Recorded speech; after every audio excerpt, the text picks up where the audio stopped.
पत्री सर से मिलने के बाद इस दुनिया में रहते हुए भी मैं बिल्कुल अलग हो गई। तो अलग होने का मतलब क्या? अलग होने का मतलब कि जो मेरे अंदर सवाल थे, जो मेरी ड्यूअलिटी थी जीवन की, जो मैं एक अपनी जीवन को एक साधारण जीवन समझ रही थी, वो सब अलग हो गया। साधारण जीवन बोले तो कि पढ़ना है, लिखना है, नौकरी करनी है, एक घर बनाना है, शादी करनी है, बच्चे पैदा करने हैं, है ना, ये सब चीज़ें बस। इसके अलावा दोस्त बनाने हैं, आप कभी पिक्चर देख सकते हैं, आप बहुत सारे जो आपके डोमेस्टिक वर्क हैं आप वो कर सकते हैं, बस। इससे आगे मेरा जीवन था नहीं। सवाल बहुत आते थे, सवाल बहुत ज़्यादा आते थे, और जब मैं किसी से पूछती थी कि मैं अपने जीवन में कैसे आगे बढ़ूं, तो मुझे यही कहा जाता था कि आप आगे पढ़ाई कर लो, आप सत्संग सुन लो, आप किसी गुरु के पास चले जाओ, या आप कोई आध्यात्मिक किताबें पढ़ लो। अब वो जर्नी जो है 2011 तक मेरी सारी पूरी हो गई थी। मैं बहुत सारे गुरुओं के पास गई, लेकिन मुझे आत्मिक शांति नहीं मिली। बहुत सारी किताबें पढ़ी, उससे भी मुझे शांति नहीं मिली। बहुत सारे दोस्तों के पास जाके चर्चा का विषय बना कि हम कैसे आगे जाएंगे, कैसे अपने जीवन को आगे लेके जाएंगे, लेकिन उससे कुछ भी मुझे लाभ नहीं हुआ।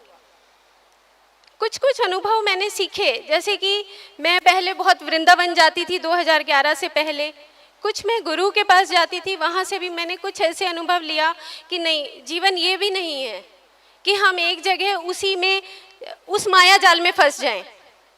तो जब मैं पत्री सर से मिली तो मुझे ये लगा कि नहीं, यहाँ माया जाल नहीं है, ये बिल्कुल एक अलग तरीका है अपने जीने का।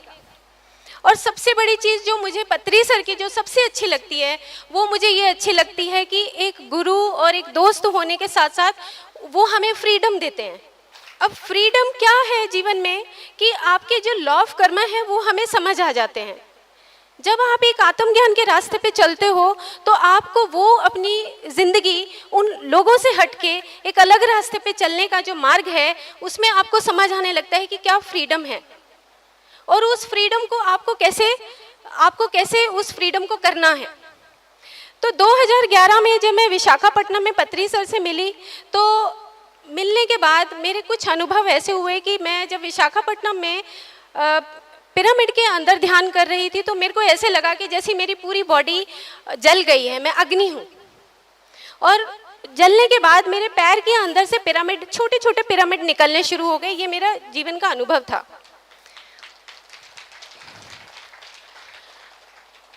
तो उसको लेकर मेरे को ये था कि मैं अपने जीवन में, मुझे पिरामिड तो बनाने हैं, कहीं मेरा जो पूर्व जन्म है मेरे, कहीं वो पिरामिड से संबंधित हैं। इतना सा मुझे उस वक्त 2011 में समझ आ गया था कि मैं अपने जीवन से मैं अलग तो हूँ, लेकिन उसमें मुझे पिरामिड के बारे में क्या करना है, इतना मुझे समझ आया कि मेरे पैर के अंदर से छोटे छोटे पिरामिड हैं, तो मुझे मेरा कुछ जीवन का पर्पस कुछ अलग है। ये मुझे वहाँ पर 2011 में क्लैरिटी हो गई थी। अब जब मैं पत्री सर से 2011 में मिली थी, तो उससे पहले चंडीगढ़ में ध्यान होता था। तो जब ध्यान की क्लासेस मैंने वहाँ पर 2 महीने अटेंड किया, तो आज का जो मेरा टॉपिक है एस्ट्रल बॉडी और उसका जो स्टोर हाउस ऑफ एक्सपीरियंसेस है, उसी से संबंधित मैं आपको कुछ मिनट के लिए आपको उसके बारे में बताऊंगी। जैसे कि जब मैं ध्यान में पहले दिन बैठी, तो मेरी फिजिकल बॉडी से मेरी एस्ट्रल बॉडी फर्स्ट डे अलग हो गई थी। लेकिन उस वक्त मुझे ये नहीं पता था कि मेरी एस्ट्रल बॉडी है। तो अगर एस्ट्रल बॉडी नहीं पता है और उसके बावजूद भी मेरा शरीर फिजिकल बॉडी से मेरी एस्ट्रल बॉडी अलग हो रही है, और मुझे ये पता लगा कि मेरी सोल है, तो वो अलग होते हुए मुझे उन चीज़ों की जानकारी नहीं थी जो आज मैं इस टॉपिक को लेकर कि एस्ट्रल बॉडी और store house of the experiences, ये क्या चीज़ है, ये मुझे आज समझ आया है 2011 से लेके इतनी लंबी जर्नी के बाद 2018 में। उससे पहले मैं उन चीज़ों को एक किताब में पढ़ते हुए, जानते हुए भी मैं उन चीज़ों को पूरी तरीके से तन्मय नहीं हो पाई थी। जैसे क्या होता है कि जब आप किसी शब्द को कहते हैं, जब आप बहुत सारे व्हाट्सएप करते हैं, तो आप व्हाट्सएप में कहते हैं कि कंपैशन होना चाहिए, है ना, करुणा होनी चाहिए, लेकिन अभी करुणा है नहीं अंदर, अभी करुणा कहीं दिखाई दे नहीं रही है। किताब की बात है, अभी हम बहुत सुझाव देते हैं, व्हाट्सएप पे लगे रहते हैं, लेकिन उसमें हमारी करुणा दिखाई नहीं देती। एक्सेप्टेंस होना चाहिए भाई फैमिली में, वो एक्सेप्टेंस भी नहीं है। तो अभी वो क्या होने लगा कि 2011 के बाद जब मुझे आत्मज्ञान की तरफ वो रास्ता मिलने लगा, तो मैं उन जो मेरे शब्द थे जो मुझे समझ नहीं आते थे, जैसे मैं आज कंपैशन, एक्सेप्टेंस, जॉय, हार्मनी ये सब बोल रही हूँ, तो ये मैं जी रही हूँ, ये मेरे जीवन में एक मेरे खून की तरह दौड़ने लगे हैं।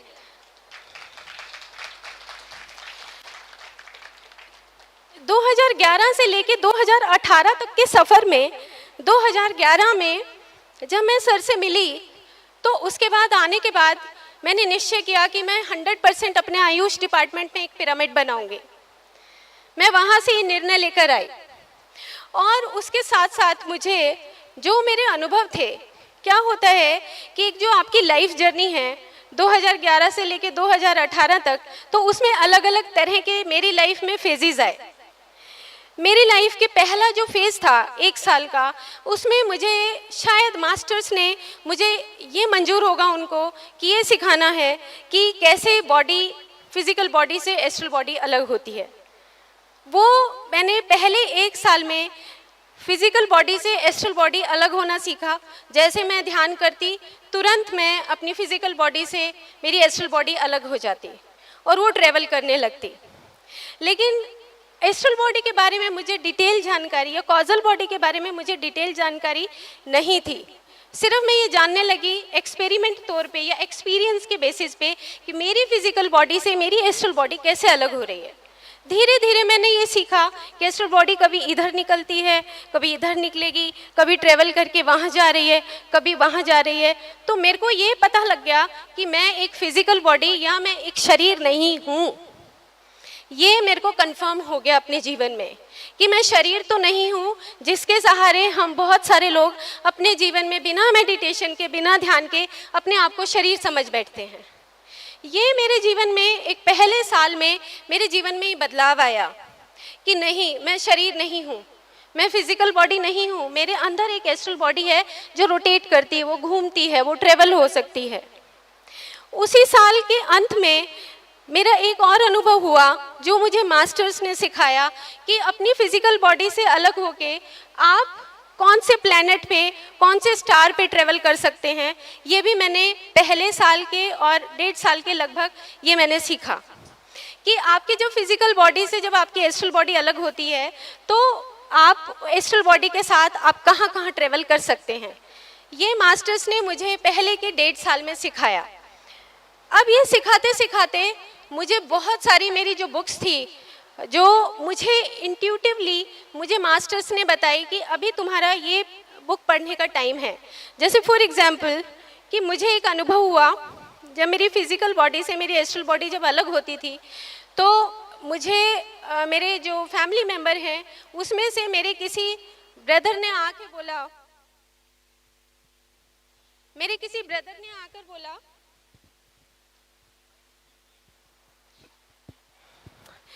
ब्रदर ने आके बोला कि ऐसे तो अगर एक बार अगर ये शरीर है और इसके अंदर से आपका सूक्ष्म शरीर निकल जाएगा तो मर जाएंगे, वापस अगर नहीं आएगा तो क्या करोगे।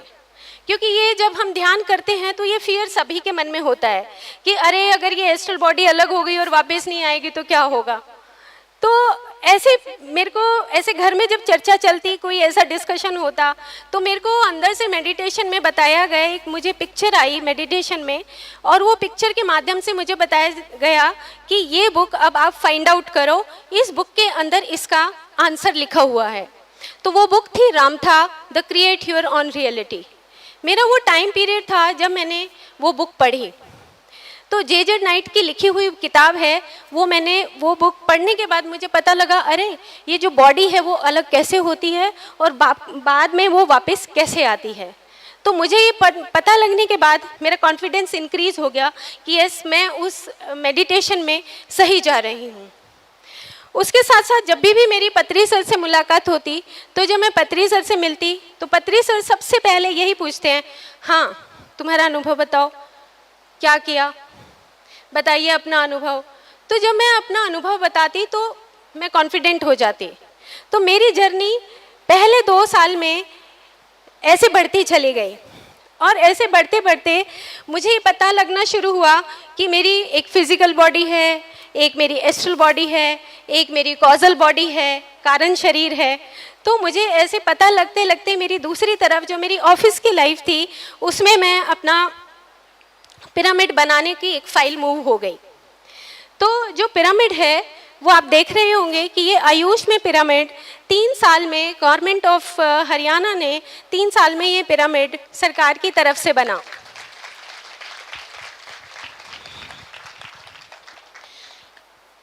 अभी हमने मॉर्निंग में ये पढ़ा कि मुझे उसके साथ कुछ और चीज़ मैं कनेक्ट करना चाहती हूँ कि मुझे पिरामिड की जो महत्व है उसके बारे में मुझे जानकारी मिलनी शुरू हुई।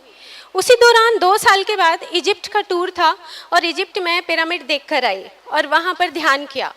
ध्यान करने के बाद मुझे पता लगा कि मेरा एक लाइफ टाइम उस हजारों साल पहले वहाँ पर मैंने वो पिरामिड के निर्माण में कहीं मैंने अपना एक लाइफ टाइम बिताया है। इसी वजह से मैं यहाँ पर ये पिरामिड बनाने के लिए मेरा जीवन का जो पर्पज़ है वो पत्री सर के साथ कि मुझे पिरामिड का निर्माण करना है, मुझे अपने जीवन का उद्देश्य समझ आ गया। अब मुझे ये सब समझ आने के साथ साथ मुझे अपने कुछ पिछले जन्म भी मुझे दिखाई दिए। उन पिछले जन्मों में जो मुझे दिखाई दिया उनमें कुछ जन्म ऐसे थे कि जिसमें मैं ये जो मटेरियल लाइफ है मैं उसको पूरा कर चुकी थी।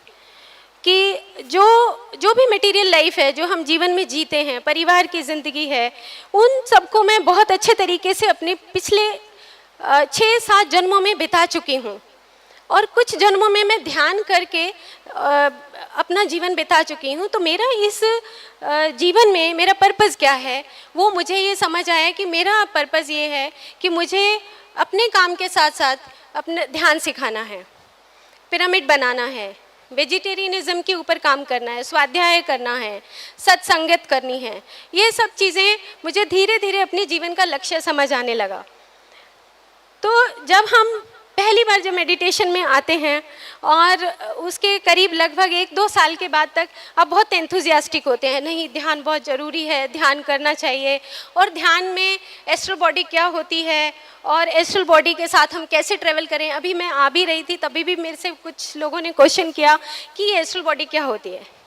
अभी एस्ट्रल बॉडी का मतलब जब सूक्ष्म शरीर है, वो सूक्ष्म शरीर ये होता है कि जो भी कुछ आप सोचते हैं, जो भी कुछ आप बोलते हैं, जो भी कुछ आप करते हैं, वो सब स्टोर हो जाता है।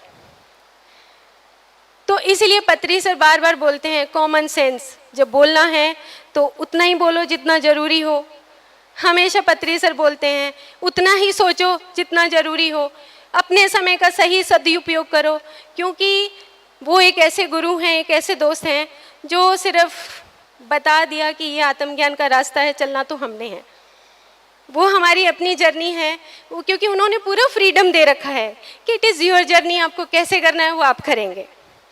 तो जब हमें ये समझ आ गया, इनकी प्राइम एजुकेशन जो मैंने अपने जीवन में आगे 2011, 2012, 2013 और 14 ये मैंने अपनी प्राइम एजुकेशन मैंने पत्री सर से सीखी, बहुत सारे पिरामिड मास्टर से सीखी। वो मैंने ये सीखा, जब भी हम पत्री सर के पास बैठते हैं तो ये बात करते हैं कि कैसे खाना है, कितना बोलना है, कब बोलना है, क्या बोलना है, कितना बोलना है, आपके पास आपका कोई समय खराब नहीं होना चाहिए, क्योंकि जो ये बॉडी है हमें जो मिली है, इसके अंदर जो हमारी एस्ट्रल बॉडी है ये स्टोर हाउस है। अब ये स्टोर हाउस है तो इसमें स्टोर हाउस में क्या स्टोर करेंगे हम?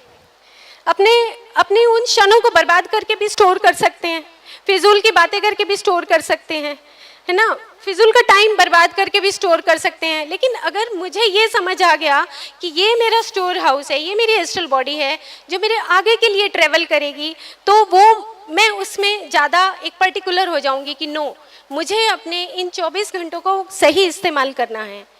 ये जीवन की एक ऐसी यात्रा है जो चलती रहती है और इम्प्रूव होती रहती है। एकदम से 2011 में मैं ये सोचती थी कि मैंने अभी एक सोल जर्नी किताब पढ़ लिया, एक मैंने रामथा को पढ़ लिया, एक मैंने लोबसाम रंपा की बुक थी यू फॉर एवर, वो मैंने पढ़ लिया। और वो बुक पढ़ने के बाद भी मुझे ये समझ आया कि हम एक मसल्स नहीं हैं, बोन नहीं हैं, हम एक मेटाफिजिकल बीइंग है, जो हम छोटे छोटे एटम से, मॉलिक्यूल से, हम इन चीज़ों से मिलकर बने हुए हैं। तो ये चीज़ मुझे यू फॉर एवर बुक पढ़ने के बाद मुझे ये क्लियर हुआ।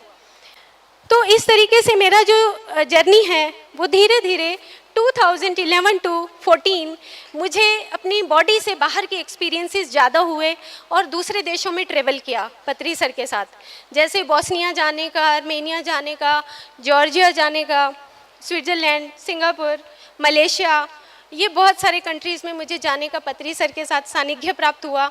और जिससे जो मेरी जर्नी जो 2011 में जो थी, उससे पहले की जो जर्नी थी उससे बिल्कुल अलग थी, बिल्कुल अलग।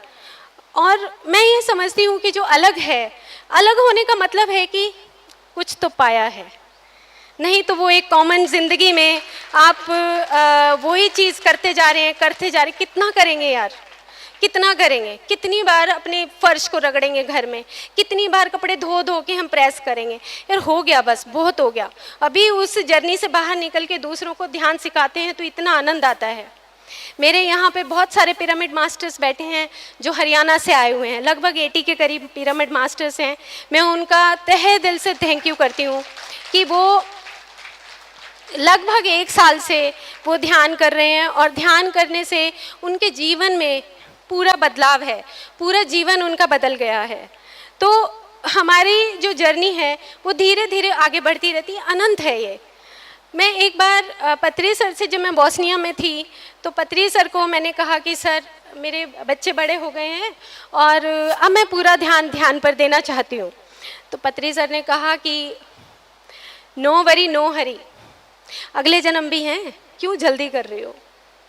तो मेरे को एक जो सर ने जिस वे से बोला वो चीज़ मुझे समझ आ गई कि yes, no hurry, it means कि समथिंग मेरा कुछ अभी बाकी है जो मुझे अपनी फैमिली के साथ मुझे बिताना है, मुझे अपनी फैमिली के साथ अपने लॉ ऑफ कर्मा को बैलेंस करना है, सीखना है, मुझे अपनी रिलेशनशिप में कैसे सीखना है, मुझे अपने बच्चों के साथ कैसे सीखना है। ये बहुत सारी चीज़ों की जानकारी मुझे मेडिटेशन में आने के बाद 2014 के बाद मुझे ये जानकारी शुरू हुई। 2014 तक मैं सिर्फ 2 ही चीज़ों पे मास्टर्स ने मुझे सिखाया कि मैं अपनी एस्ट्रल बॉडी को कैसे अलग कर सकती हूँ, मेरे पिछले पूर्व जन्म क्या हैं, उन पूर्व जन्मों की वजह से मेरे जो सवाल थे वो कैसे मेरे ख़त्म हुए, और उसके बाद इनके बाद जो मेरी जर्नी है आगे पिरामिड बनने के बाद मुझे अब अपने जीवन में क्या करना है, ये सब चीज़ें धीरे धीरे 2015 तक मेरे जीवन में बिल्कुल क्लियर हो गया कि मैंने क्या करना है। मैं उस अंधकार से रोशनी की तरफ आने लगी।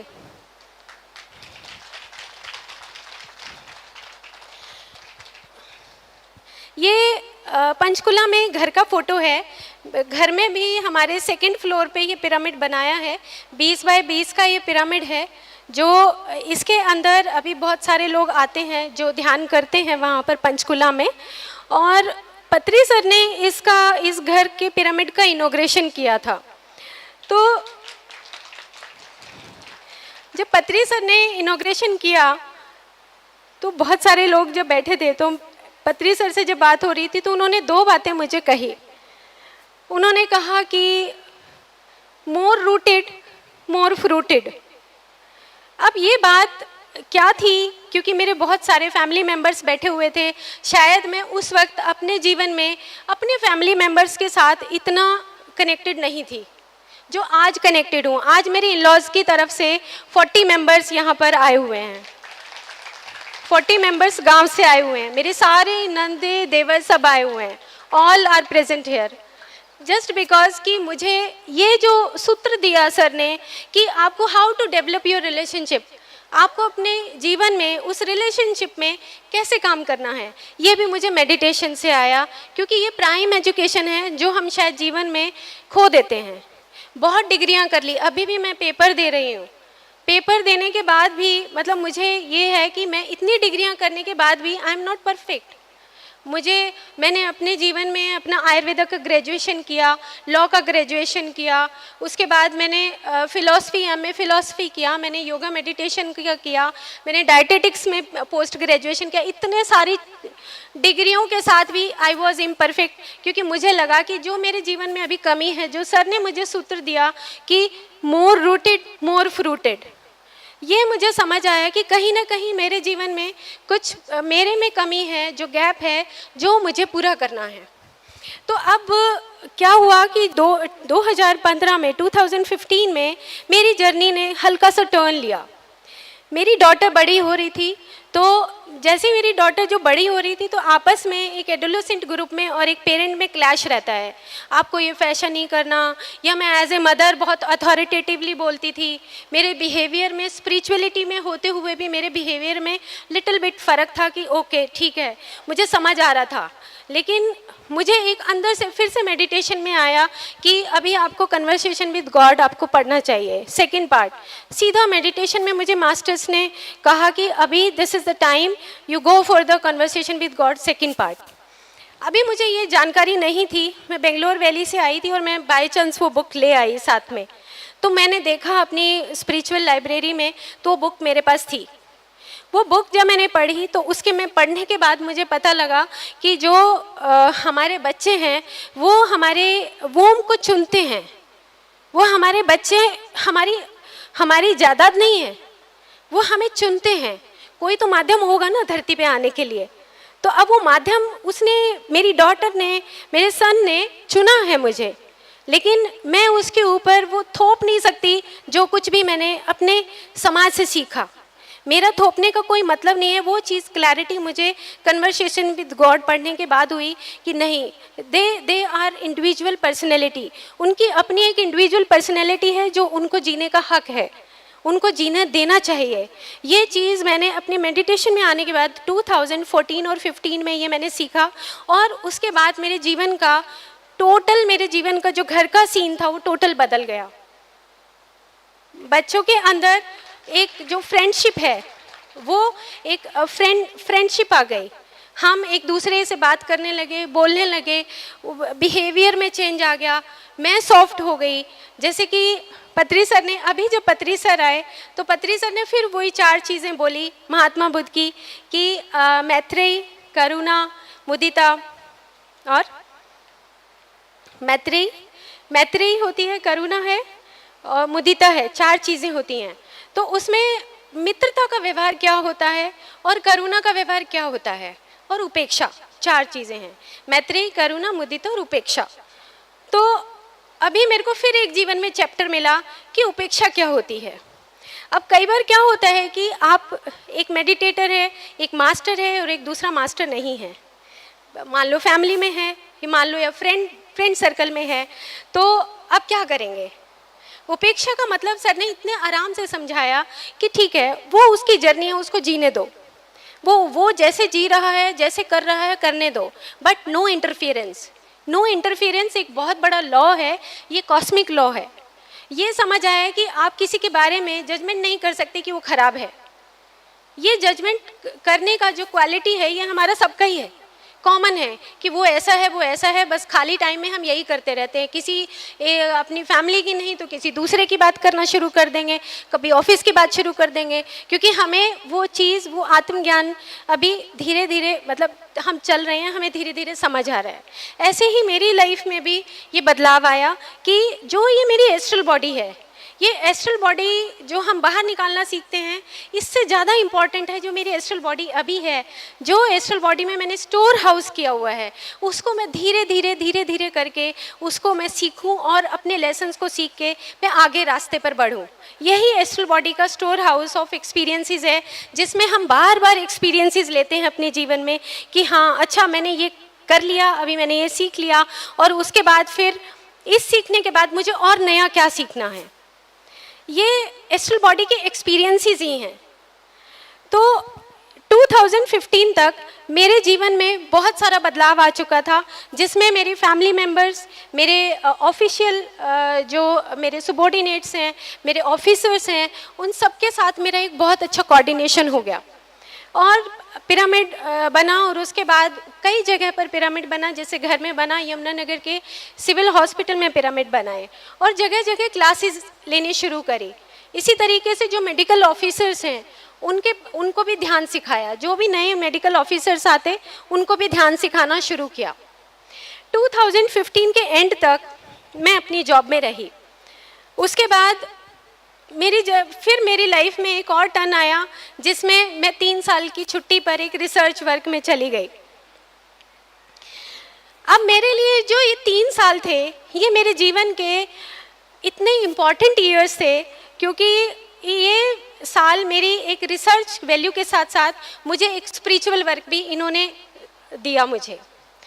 तो इसमें क्या हुआ कि ये आप देख रहे होंगे, ये एक गौशाला है, इसमें आगे करो, हाँ, पिरामिड, ये गौशाला, इसमें पहले पिरामिड नहीं थे। इस गौशाला में लगभग 3000 के लगभग गायें रहती थी। तो जो हमने पत्रीसर की सबसे पहले फ़ोटो देखी थी, वहाँ से मैं आपको बताना चाहती हूँ कि पत्रीसर जहाँ पे बैठे हैं ये एक पांडु पिंडारा गांव है, जहाँ से हमने ध्यान की शुरुआत करी हरियाणा के अंदर डीप लेवल पे, इंटीरियर लेवल पर, रूरल एरिया में। तो यहाँ पर पत्रीसर ने अभी 6 महीने पहले विजिट किया था। पांडु पिंडारा एक ऐसी जगह है जहाँ पर पांडवों ने आकर ध्यान किया था और यहाँ ये महाभारत का दक्षिण द्वार बोला जाता है। तो यहाँ पर जब ध्यान किया तो पत्रीसर आए, उससे पहले हमने ध्यान किया, यहाँ पर हमारे बहुत सारे और पिरामिड मास्टर्स बन गए। ध्यान में मुझे ये आया कि मैं जब ध्यान में बैठी तो ये था अमावस की रात थी, और अमावस पे क्या होता है कि हम अपने पितृ लोगों का वो पिंडदान करते हैं। तो मेरे साथ कुछ और ऑफिसर्स थे, वो पिंडदान करने के लिए जब वहाँ पर बैठे तो मैंने उनको कहा कि आप पिंडदान करो जो आप अपनी रिचुअल्स कर रहे हैं, लेकिन मैं तो ध्यान करूँगी। तो जब वो पिंडदान जब वो कर रहे थे तो ध्यान में मुझे पूरा महाभारत का जो सीन है, जो लास्ट सीन है जिसमें बहुत सारे योद्धा मारे गए थे, वो मुझे उस मेडिटेशन में आया कि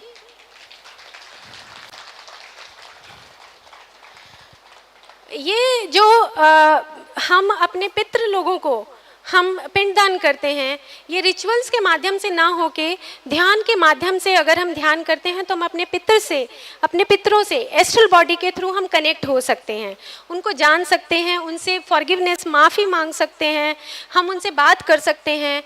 ये चीज़ें मुझे वहाँ पर दिखाई दी कि जो पितृ हैं वो रो रहे हैं। ये अनुभव मुझे वहाँ पर मेडिटेशन में बैठने के बाद मुझे ये आया। क्यों? क्योंकि जब हम रिचुअल्स करते हैं और वो आटा जब हम उसमें डालते हैं, उस तालाब में डालेंगे तो वहाँ पे बहुत सारी जो मछलियाँ हैं वो मर जाती हैं, सड़ जाती हैं, वहाँ पे जानवर मरे हुए हैं। तो उससे क्या होगा? अगर हम किसी जानवर को मेरी वजह से अगर कोई मर रहा है, मेरे कोई आटा डालने से कोई मर रहा है, तो वो तो मेरा पितृ का एक तर्पण हुआ नहीं। तो इसको लेकर हमने वहाँ पर हमारे कुछ यहाँ पे मेंबर्स बैठे हैं पिरामिड मास्टर्स जो हरियाणा के, हमने मिलके एक पेम्फलेट तैयार किया और उस पेम्फलेट में बताया कि आप ध्यान के माध्यम से अपने पितृ लोगों से मिल सकते हो, अपने पूर्वजों से मिल सकते हो और ध्यान के माध्यम से आप उनसे बात कर सकते हो, बजाय कि आप ये करने के। तो ये सब चीज़ें मेरे जीवन में धीरे धीरे बदलाव लाने लगी। तो वहाँ पर कुछ महीने जब मेडिटेशन चल रहा था तो वहीं पर बैठे बैठे किसी ने ऐसे ही बोल दिया कि एक गौशाला है, उसमें बहुत बुरी हालत है, आप गौशाला में जाइए और गौशाला में आप जाकर ना कुछ आप दान देना चाहते हैं तो दान दीजिए। तो हम लगभग 10 के लगभग लोग थे और हमने वहाँ पर जाने के बाद हम एक गुड़ ले गए, 5 किलो का जैसे थैली है वो गुड़ की ले गए कि हम उन लोगों को वहाँ पे गायों को दे देंगे। लेकिन अब 3000 गायों के सामने तो 5 किलो कुछ भी नहीं, और वो ऐसे भाग रही हैं कि किसको दें और किसको नहीं दें। तो ये चीज़ मुझे समझ आई कि मैं बिल्कुल टोटली ब्लाइंड थी। मैं एक बहुत ही शौकिया तौर पर गई थी वहाँ पर कि गायों को चलो गुड़ दे आएंगे, लेकिन वहाँ से मैं वापस नहीं आई। मुझे लगा कि यहाँ पर मेरा वर्क है, अभी मुझे कुछ करना है यहाँ पर। तो हमने अपने पिरामिड मास्टर्स के साथ ये डिस्कशन किया कि यहाँ पे हम कैसे मदद कर सकते हैं। गायों की हालत इतनी बुरी थी कि जो गायें हैं वो 10 गायें 15 गायें रोज मरती थी वहाँ पर। 10-15 गायें जो रोज मरती हैं तो उसको आप क्या करोगे? अब कहाँ कोई दबाने की जगह तो है नहीं, तो उसको हटवारा में ले जाकर उसको काट देते थे। तो हमें पता लगना शुरू हुआ कि हटवारे में काटना कोई अच्छी बात नहीं है, तो हमने वो काटना बंद करवाया और वहाँ पर हमने ये निश्चय किया कि हम वहाँ पर एक पिरामिड बनाएंगे। एक पिरामिड का पैसा आया, 2 का पैसा आया, 3 का पैसा आया, 4 का पैसा आया। पैसा हमने पूरे बाजार में जा के ये कहा कि हम पिरामिड बनाएंगे और आप खुद आकर आप गायों को खिलाएं, हमें दान नहीं चाहिए, आप गायों के पास आएँ, ध्यान करें और पिरामिड का निर्माण करें। तो वहाँ पर ये हमने 4 पिरामिड बनाए 20 बाय 20 के, और ये पिरामिड बनने के बाद गायों की जो मॉर्टेलिटी रेट था, जो मृत्यु दर थी, वो घट गया। अपने आप धीरे धीरे गायों का मृत्यु दर कम हो गया। और गायें जो आपस में लड़ती थी, जो एक सफ़ेद गाय होती है, काला बुल होता है, वो सब गायों को हमने डिफ्रेंशिएट कर दिया। छोटे बच्चों को अलग कर दिया, बीमार गायों को अलग कर दिया, उनका पीने का जो बनाना है, पौंड बनाना है, वो बना दिया, उनकी पानी की खोर बना दी। जैसे जैसे हमारे पास पैसा इकट्ठा होता चला गया, हमने बहुत सारे काम पूरे हरियाणा मास्टर्स के साथ मिलके हमने ये काम शुरू कर दिया। और आज यहाँ पर डॉक्टर धर्मपाल मलिक और बहुत सारे मास्टर्स हमारे बैठे हैं जो वेटनरी सर्जन हैं, जो वहीं गौशाला में काम करते हैं। He is a wonderful master, जो वहाँ पर मतलब जो एक डिवोशन है। डॉक्टर धर्मपाल मलिक, आप प्लीज़ खड़े हो जाइए। He is a wonderful master, मतलब जो अगर पशु बोलता है तो वो इनकी ये समझते हैं। इनके साथ मिलके मैं एक अनुभव अपना शेयर करूंगी, जो मैं कई बार वहाँ हरियाणा में तो शेयर कर चुकी हूँ कि जब वहाँ पर गायें बीमार थी और जो मेडिकल कैंप था वहाँ पर, तो उस मेडिकल कैंप में जो गायें बीमार थी उनको ये पता लगना शुरू हो गया कि what is the meaning of compassion. क्योंकि जब हम उनसे सच में प्यार करते हैं तो उनको उस वाइब्रेशंस का एहसास हो जाता है, और वो वाइब्रेशंस जो हैं वो जाया नहीं जाती। उनको ये पता है कि वो सच्चे दिल से हमें प्यार करते हैं, सच्चे दिल से हमने वहाँ पे ध्यान किया, ऐसे प्यार करते हैं। तो एक काले रंग का बुल था जो अपना शरीर छोड़ना चाहता था, तो उन्होंने वेट किया उस काले रंग के बुल ने कि हम लोग कब आएँ और कब हम प्यार से हाथ फेरें और कब हम अपनी फिजिकल बॉडी को छोड़ें। ये अनुभव मेरे जीवन में इतना बड़ा बदलाव आ गया मेरे जीवन में कि मैं एनिमल्स के प्रति और ज़्यादा सजग हो गई। क्योंकि पत्री सर बोलते हैं कि नॉन वेजिटेरियन, इसको बंद करो, ये सब बी वेजिटेरियन। वेजिटेरियन होना बहुत ज़रूरी है, लेकिन वेजिटेरियन होने के साथ साथ अगर हम अपने जो पशु हैं, जो हमारी गौशाला है, उस गौशाला में अगर हम वहाँ पर अपने पशुओं को सही रखते हैं, तंदुरुस्त रखते हैं, तो हमारे पशु मरने से बचते हैं। और हम हटवारे में वहाँ पे काटने से रोकते हैं। तो ये बहुत बड़ा वर्क वहाँ पे शुरू हुआ। धीरे धीरे यहाँ पे बहुत सारे मास्टर्स हैं जो इस तरीके से जुड़ते चले गए। एक नहीं, लगभग हमने 25,000 लोगों को मेडिटेशन सिखाया, जिसमें हमारे हरियाणा के मास्टर्स और साथ में राम राजू सर, रागिनी मैडम, शिवराम अप्पा राव सर, विशाखापट्टनम टीम, इन सब की मैं इतनी थैंकफुल हूँ कि जब भी हमने इनको कॉल किया वो 10-10 दिन रुक के, 5-5 दिन रुक के वो आते हैं और वहाँ पे सिखा के जाते हैं, और उसके बाद फिर वो वापस चले जाते हैं।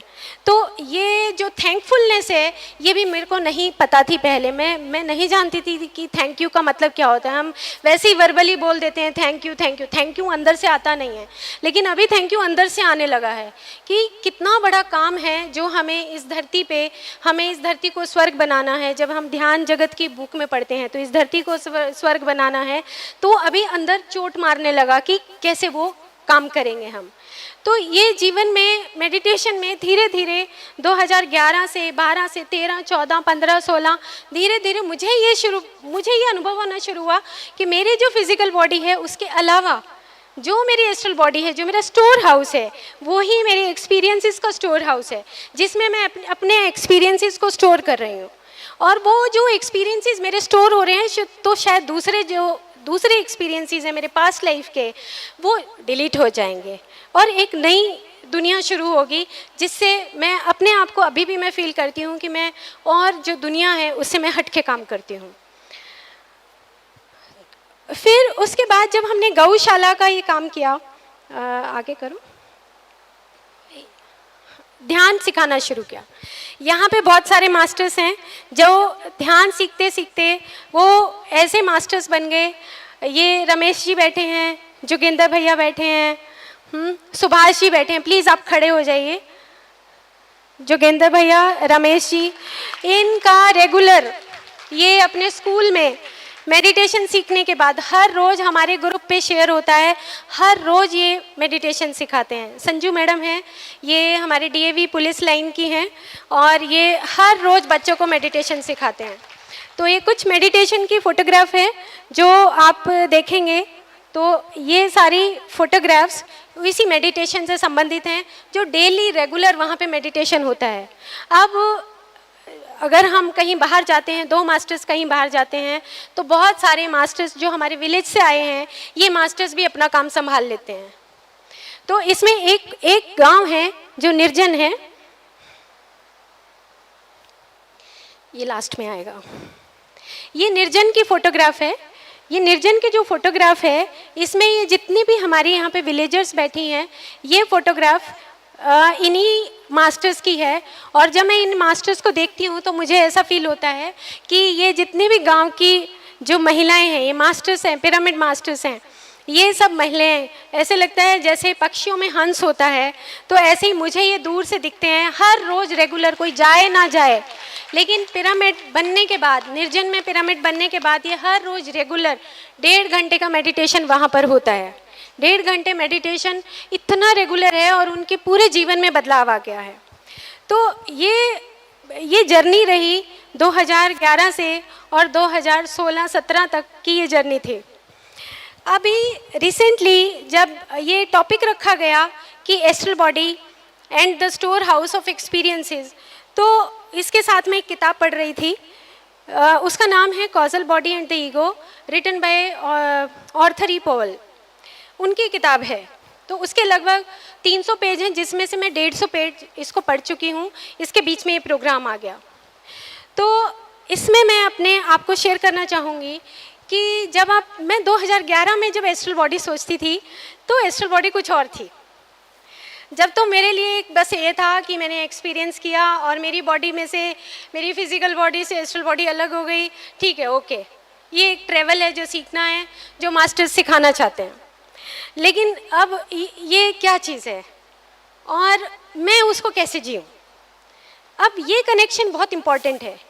इसमें मैं कुछ आयुर्वेद के कुछ पॉइंट्स डालना चाहती हूँ, क्योंकि जब मैं ये बुक पढ़ रही थी causal body and the ego, तो इसमें मुझे ये बात समझ आई कि हमारे आयुर्वेद में बोला जाता है कि जब मनुष्य की उत्पत्ति होती है तो 5 तन्मात्राओं से होती है। 5 तन्मात्रा मतलब 5 महाभूत और साथ में 5 तन्मात्राएं। 5 तन्मात्राएं जो होती हैं, जैसे हम बोलते हैं शब्द, स्पर्श, रूप, रस, गंध, ये 5 तन्मात्राएं हैं। 5 तन्मात्राएं, मैं इधर तो आयुर्वेद पढ़ा और इधर जब मैं causal body and the ego पढ़ रही थी और मुझे पता लगा कि एस्ट्रल बॉडी स्टोर हाउस कैसे होता है, तो ये मुझे जानकारी जब इस किताब के पढ़ते हुए मुझे हुई, जो मैं आज आपको बताना चाहती हूँ कि जब हम जन्म लेते हैं, एक कोशिका से 2 कोशिका, 4 कोशिका, 6 कोशिका, ऐसे बनते चले जाते हैं। लेकिन उसका एक एरिया सीमित होता है। एरिया सीमित होने का मतलब कि जब भी कोई प्लांट, कोई मिनरल, कोई एनिमल या कोई ह्यूमन जब जन्म लेता है तो उसका एक एरिया स्पेसिफाई होता है। ऐसे स्पेसिफाई जो होगा वो आकाश तत्व है, यानी कि शब्द, आवाज़, जो आपका नाद है, वो एक एरिया स्पेसिफाई होता है। उसको बहुत आसान तरीके से समझने के लिए, जैसे आप एक मूली का पत्ता है, मूली का पत्ता कितना बढ़ेगा? इतना बढ़ जाएगा कि वो बहुत बड़ा हो जाएगा? नहीं, उसका एक लिमिटेशन है, वो उसकी लिमिट है। आप एक सेब के पेड़ देखेंगे तो सेब का साइज इतना बड़ा तो नहीं होता, उसका भी एक साइज है।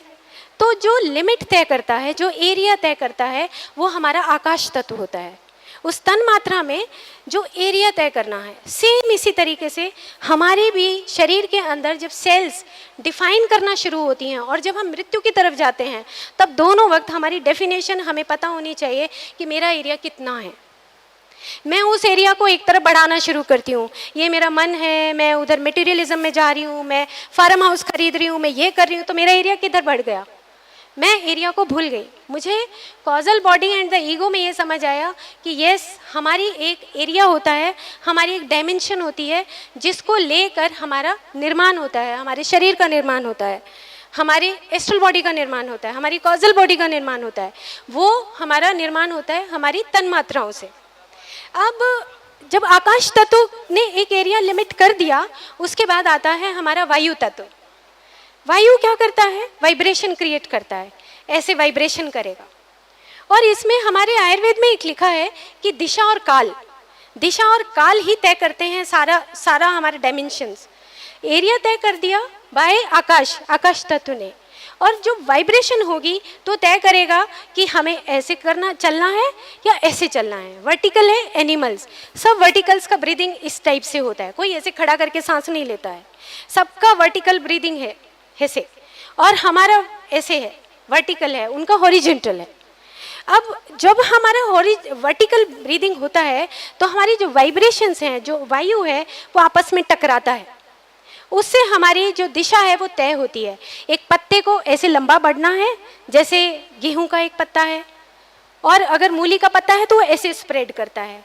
तो ये जो डायमेंशन तय करता है वो वायु तत्व करता है, वो एयर एलिमेंट करता है। इन द सेम वे अगर हमारा, अब इम्पॉर्टेंट पॉइंट है कि अगर हमारा ब्रीदिंग पैटर्न ठीक है, अगर हम मन में ज़्यादा नहीं उलझे हुए हैं, अगर हमारा ब्रीदिंग जहाँ से हमने जन्म लिया है वो सोल आई, उसने कॉन्शियसनेस आया और हमारी ब्रीदिंग शुरू हुई, तो दैट इज़ द एरिया, वो जो वर्टिकल एरिया है वहीं से हमें वापस भी जाना है। तो हमारा, इसीलिए मुझे लगता है, मेरा व्यू है, पत्री सर हमेशा फोकस करते हैं कि आप अपनी breathing, observe your breathing, observe your breathing, observe your breathing. जब आप ब्रीदिंग करते हैं तो आपकी वो जो डायमेंशंस हैं, जो मिस डायमेंशंस हो जाती हैं, वो सही डायमेंशनली आपकी इम्प्रूव करने लगती हैं। शायद इसी के आधार पर आपकी बीमारियाँ भी दूर हो जाती हैं। शायद क्योंकि आगे जो है मैं इसी पे वर्क करने वाली हूँ, क्योंकि ये बहुत सेंसिटिव मैटर है, और ये इतना सेंसिटिव है कि अगर हमें ये समझ आ जाए कि हाँ, हमारी ब्रीदिंग कितनी इम्पॉर्टेंट है जीवन में, जिससे हम अपनी ब्रीदिंग को ठीक करते हुए अपनी सेल्स की, अपने मॉलिक्यूलर पार्ट की अगर डायमेंशंस ठीक कर सकते हैं ब्रीदिंग के माध्यम से, तो क्यों नहीं ठीक हो सकते? हमारी सारी फिजिकल मेंटल बीमारियां दूर हो सकती हैं। तो हम तन मात्राओं की अभी दो ही बात हुई है। एक आकाश तत्व है जिसने हमें लिमिट कर दिया है कि अब मैं इतनी तो बड़ी नहीं हो गई ना कि मैं बढ़ती ही चली जाऊंगी। एक लिमिट है, वो दायरा है, वो आकाश करता है। उसके बाद आपका एयर है, आपकी डायमेंशंस देता है। उसके बाद है फायर एलिमेंट, अग्नि तत्व। अग्नि तत्व क्या करता है? आपके जीवन में ट्रांसफॉर्मेशन लाता है। कहीं पे भी आग होगी वो आपको ट्रांसफॉर्म करेगा, मैनिफेस्ट करेगा। मैनिफेस्टेशन का मतलब कि आपका अभी वायु और आकाश जो तत्व है, अभी जब वो फायर एलिमेंट में आएगा तो आप दिखना शुरू हो जाएंगे। एक कॉजल बॉडी से, एस्ट्रल बॉडी से होते हुए आप एक फिजिकल फॉर्म ले लेंगे। उस फिजिकल फॉर्म को जब आप लेना शुरू होते हैं तब आपका वो फायर एलिमेंट कनेक्टेड होता है। तो ये हमारा जो बॉडी का जो निर्माण है, एक सेल, दो सेल, तीन सेल जो इस तरीके से बढ़ता है। लिवर अलग बन जाएगा, पेनक्रियास का डायमेंशन अलग है, लंग्स का अलग है, ये फिजिकल बॉडी है। लेकिन उसके अंदर जो हमारी एस्ट्रल बॉडी है वो सब ये चीज़ें अपने आप ही मैनिपुलेट कर रही है, क्योंकि वो उस तन मात्राओं से संबंधित है। अब हमारा जब अग्नि तत्व बन जाता है, उसके बाद हमारा वाटर एलिमेंट और अर्थ एलिमेंट आता है। वाटर और अर्थ एलिमेंट है, जो वाटर है वो हमारे इमोशन से संबंधित है। हमारी जो बॉडी में जो ट्रेवल होगा, जो वाटर एलिमेंट है, उस अग्नि के बाद, जैसे ज़्यादा अग्नि हो तो अगर ढक दें तो क्या होगा? पानी छोड़ना शुरू हो जाता है ना, स्टीम बनना शुरू हो जाता है। इन द सेम वे जब हम ऊपर से आते हैं तो हमारी जर्नी ऊपर से आकाश, वायु, और फिर अग्नि, और उसके बाद जल, और उसके बाद पृथ्वी। पृथ्वी मतलब स्टेबिलिटी। हमारी बॉडी में जो स्टेबिलिटी है वो पृथ्वी की वजह से है। तो ये 5 तन मात्राएं हैं जो मैंने causal body and the ego में, आर्थर ई पॉवेल की जो सीक्रेट बाइबल है उसमें मैंने पढ़ा। तो बहुत देर तक तो मैं एकदम से सन्न रह गई कि इधर मैंने आयुर्वेद का तन मात्रा पढ़ा और इधर मैं उसको पढ़ रही हूँ। तो मैंने पूरे तरीके से कोरिलेट किया कि कैसे जो हमारी बॉडी है वो हमारी फिजिकल बॉडी और एस्ट्रल बॉडी और कॉजल बॉडी, हम कैसे इन तीनों बॉडीज से कनेक्टेड होते हैं। अब जब हम मिनरल किंगडम से ट्रेवल करते हुए जब हम प्लांट किंगडम में आते हैं, और प्लांट किंगडम में एस्ट्रल बॉडी बन चुकी होती है according to the Arthur E Powell. वो बोलते हैं कि जो इमोशंस हैं वो पौधों के भी होते हैं। वो इमोशंस रखते हैं क्योंकि जो हम सोम बोलते हैं इसको, कि जो जल तत्व है उसी से हमारी पूरी धरती की जो प्रकृति है उसका निर्माण हुआ है, सोम तत्व से, यानी कि जल तत्व से, जो उसके अंदर रस है, रस से भरा हुआ है। तो वो जो रस है वो हमारा जो सोम तत्व है उसी से हमारा पूरा प्लांट किंगडम बना है। उसके बाद आता है एनिमल किंगडम। एनिमल किंगडम में एक तरह का जो माइंड है, लोअर माइंड और हायर माइंड, 2 माइंड होते हैं। लोअर माइंड एनिमल किंगडम में है, हायर माइंड ह्यूमन किंगडम में है, मनुष्य में है। तो जो लोअर माइंड है उसमें क्या होता है कि वो जैसे बच्चे पैदा करना, सेक्स करना, घर बनाना, ये सब चीज़ें लोअर माइंड है। ओके कि ठीक है, it is the necessary of the life, ये नेसेसिटी है जो हम सब एनिमल्स करते हैं। वो डॉग्स को कोई नहीं सिखाता कि बच्चे कैसे पैदा करने हैं, वो वहीं से ट्रेवल होकर आता है कि आपकी जो एस्ट्रल बॉडी है, एस्ट्रल बॉडी के बाद जब आप उस फिजिकल फॉर्म में आते हैं तो ये सब चीज़ें अपने जीन्स के तौर पे वो सब जान जाते हैं। लेकिन जैसे ही हम ह्यूमन किंगडम में जन्म लेते हैं तो हमारी कॉजल बॉडी का निर्माण हो जाता है। कॉजल बॉडी मीन्स ईगो, यानी कि जो भी हम कुछ जोड़ेंगे, जो भी कुछ हम संचित करेंगे वो सब मेरा पार्ट है। जो भी मैं कुछ कर्म करूंगी वो भी मेरा पार्ट है, जो भी मैं कुछ सोचूंगी वो भी मेरा पार्ट है, जो भी मैं कुछ बोलूंगी वो भी मेरा पार्ट है। इसीलिए पत्री सर बहुत ही सिंप्लीफाई बोलते हैं कि अगर कुछ नहीं आपको फिजूल का बोलने से तो अच्छा है मुंह को बंद रखो, चुप हो जाओ। ये दिस इज कॉमन सेंस। लेकिन ये कॉमन सेंस भी आते आते हमें कई जन्म लग जाते हैं। लेकिन जब हम सर के सानिध्य में आते हैं तो मुझे तो ऐसा लगता है कि जीवन में बदलाव जो है ना तुरंत चुटकियों में हो जाता है। क्योंकि जब आप सर के साथ बैठते हो तो आपको ये पता लगता है, आप जागृत अवस्था में आ जाते हो, सुषुप्त अवस्था से आप जागृत हो जाते हो। और जैसे आप जागृत होते हो तो आपकी जो बॉडी है उसमें आपको ये पता है कि मुझे क्या संचित करना है। अब जब जैसे ये बता रही हूँ तो जब बहुत सारे मास्टर्स के साथ मेरी चर्चा चलती है वहाँ पे हरियाणा मास्टर्स के साथ, तो गीता के ऊपर भी बहुत सारी चर्चा चली है। तो उसके बीच में जो हमारे और मास्टर्स हैं जो हमारे आए हैं वहाँ यहाँ से हरियाणा से, तो उनके साथ जब चर्चा चलती है तो 3 चीज़ों पे, जैसे एक तो संचित कर्म है, जो आपने संचित कर दिया वो एक लाइफ टाइम में प्रारब्ध के रूप में आपके पास आ जाएगा। इसीलिए हमेशा pyramid masters no medicine no doctor, no doctor no medicine, इसके ऊपर बात करते हैं। क्यों? क्योंकि जो संचित है, जो प्रारब्ध है वो तो हमें ही मिटाना है, कोई और नहीं करेगा। ये हमारा होमवर्क है जो अगर हम नहीं करेंगे तो हम शायद फिर नेक्स्ट लाइफ टाइम में करना पड़ेगा। जैसे हमेशा सर कहते हैं ओके अगर इस जन्म में ध्यान नहीं करोगे फिर सही, फिर कर लेंगे। तो ध्यान कितना इम्पोर्टेंट है।